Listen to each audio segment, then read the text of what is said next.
Do you know it's story time, story time, story time?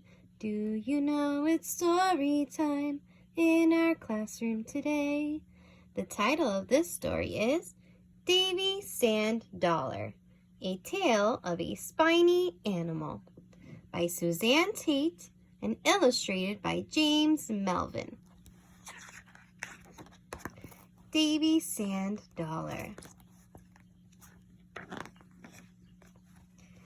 Davy Sand Dollar was flat and fuzzy.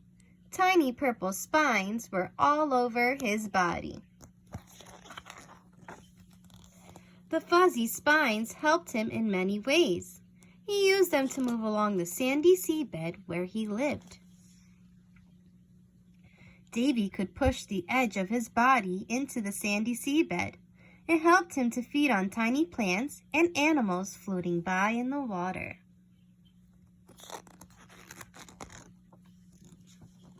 The spines even had gills among them. Gills helped Davy to breathe.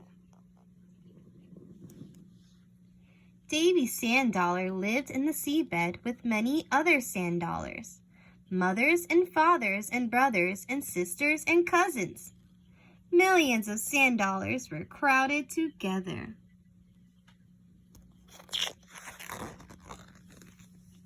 One day, a storm whipped up the water over the sand dollars. The waves were strong. Each sand dollar pushed the edge of its body into the sandy seabed. Davy Sand Dollar's body was hefty from living through many storms. He could hold on tight. So his body was hefty. His body was big and strong. But Dolly Sand Dollar, one of his young cousins, had a thin body. She was having trouble staying put. "What can I do?" she cried to Davy. "I'm afraid the waves will wash me away." "Your body is so thin," Davy said. "You need to turn sideways to slice the waves. That will slow the drag on your body." "Oh, I'm glad you told me that," Dolly said.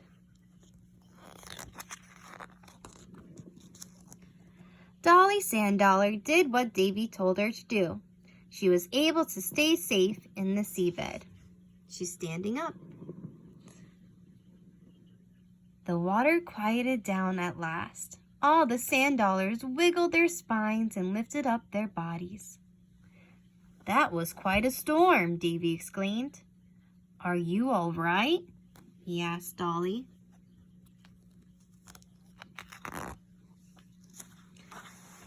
"I am feeling fine since you told me how to save myself," Dolly replied.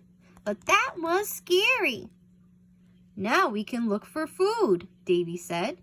"We will use our spines to move across the seabed." Davy and Dolly and all the sand dollars moved along, wiggling their spines.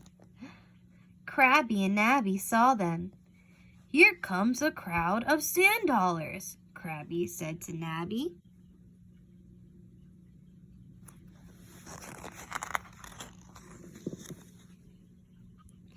"I'd like to grab a sand dollar with my claw," Crabby said.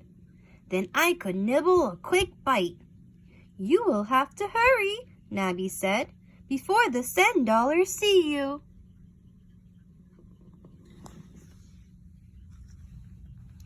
Davy Sand Dollar knew danger when he saw Crabby and Nabby.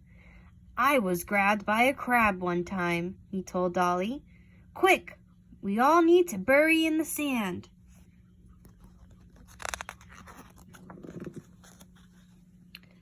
Crabby and Nabby saw the sand dollars buried in the seabed. "A sand dollar isn't very tasty anyway," Crabby said.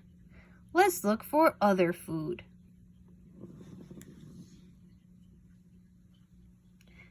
Suddenly, Davy spied another danger. A large fish was swimming near the crowd of sand dollars.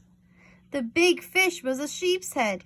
It had strong teeth like a sheep and could easily crunch a sand dollar.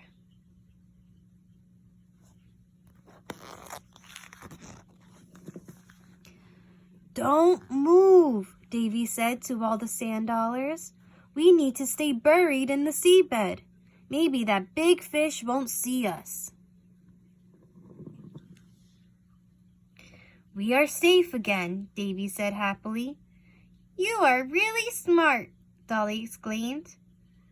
What would we do without you?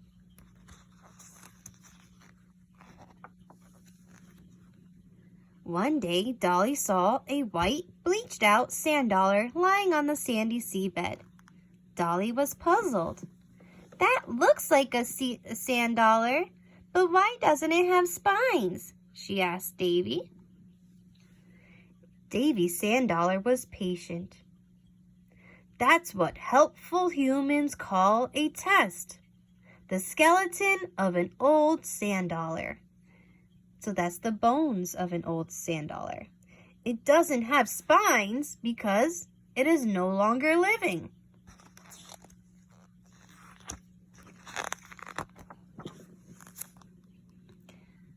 Oh, that's too bad, said Dolly.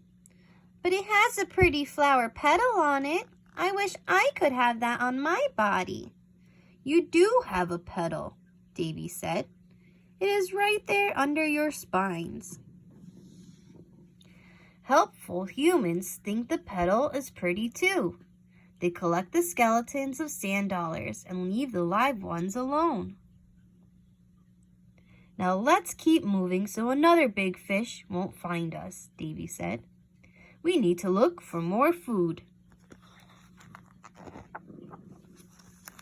Then Davy and Dolly Sand Dollar and the whole crowd of sand dollars, mothers and fathers and brothers and sisters and cousins, moved together the sandy sea bed.